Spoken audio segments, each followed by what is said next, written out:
For the next 4 decades, a 2% hotel room tax will be assessed and collected by hoteliers in San Diego. The tax, expected to yield about $30 million a year, will be used to promote tourism. But none of that revenue will go to the city's general fund. Joining me to talk about the pros and cons of this kind of tax is my guest, Jordan Berry, professor of tax law at the University of San Diego Law School. Jordan, thanks so much for being here. Oh, thank you for having me. I appreciate it. This 2% room tax is going to be assessed by several hotels over occupancy of 30, and it'll be paid for by hotel guests.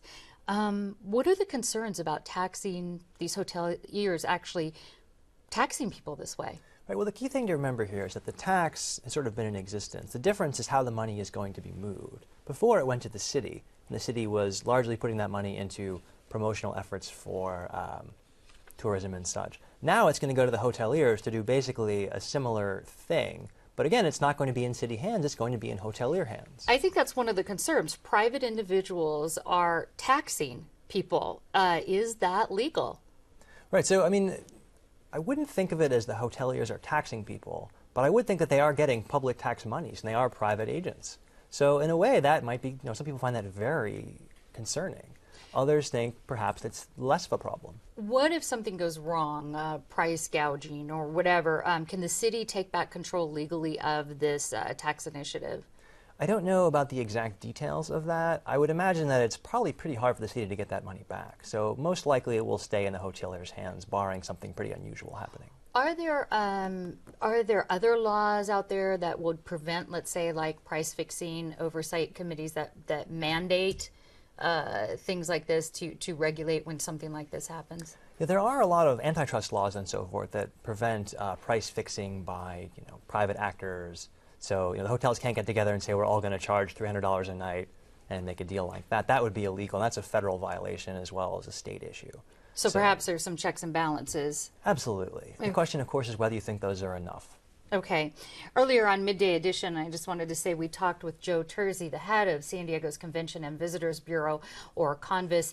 He said without the tourist marketing district, San Diego would be in a very bad position right now because we would not have the money to go out and compete with those we compete with every day for that tourist coming into San Diego. Now, Jordan, he has a point. Competition is a good thing typically for business. Are there other positives to this room tax? Well, the question is whether you think that the city or the hotels are going to do a better job of promoting tourism in San Diego with this money. There's a little less flexibility not giving to the city. They can't move the money away from tourism, but maybe you like that if you want to make sure tourism is supported. So potentially, if you think the hotels are better at this is probably a good thing. Let's talk about Prop 26.